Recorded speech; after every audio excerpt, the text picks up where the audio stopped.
ഇടത് വലത് രാഷ്ട്രീയക്കാർ, പ്രത്യേകിച്ച് ഹിന്ദുക്കൾ, മുസ്ലിം തീവ്രവാദികളെ താങ്ങി 1921 ആ സൗഹൃദം ഒരു തലമുറ മുഴുവൻ നശിപ്പിച്ചു.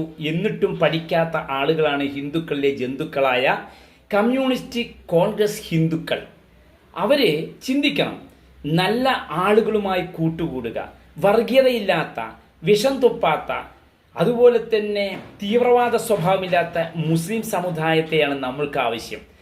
മറിച്ച് എൻ്റെ മതമാണ്, എൻ്റെ ദൈവം മാത്രമാണ് ശരിയെന്ന് പറയുന്ന മുസ്ലിങ്ങളെയും ക്രിസ്ത്യാനികളെയും ആ ജിഹാദികൾ, തീവ്രവാദികളെ അകറ്റി നിർത്തേണ്ടത് ഓരോ രാഷ്ട്രീയക്കാരനും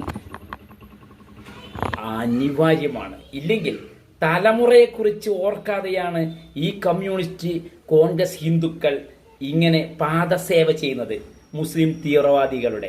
അത് തെറ്റാണ്. ഏത് മതത്തിലായിക്കോട്ടെ തീവ്രവാദം ഉണ്ടെങ്കിൽ തെറ്റ് തന്നെയാണ്. ഹിന്ദുക്കളിൽ തീവ്രവാദമില്ല. കാരണം ഞാൻ ഹിന്ദു ആയതുകൊണ്ടല്ല.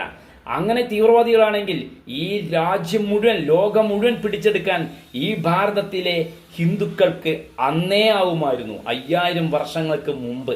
എന്നാൽ സനാതനധർമ്മമാണ് ഹിന്ദുവിൻ്റെ മുഖമുദ്ര. അതുകൊണ്ട് ഒരിക്കലും ഒരു ഹിന്ദു തീവ്രവാദിയാവില്ല. അവൻ്റെ രാജ്യത്തെ, അവൻ്റെ ദേശത്തെ, അവൻ്റെ സംസ്കാരത്തെ തൊട്ട് ദ്രോഹിക്കുമ്പോൾ മാത്രമാണ് ഹിന്ദു അവൻ പ്രതികരിക്കാറുള്ളൂ. അന്നും ഇന്നും എന്നും. Thank you.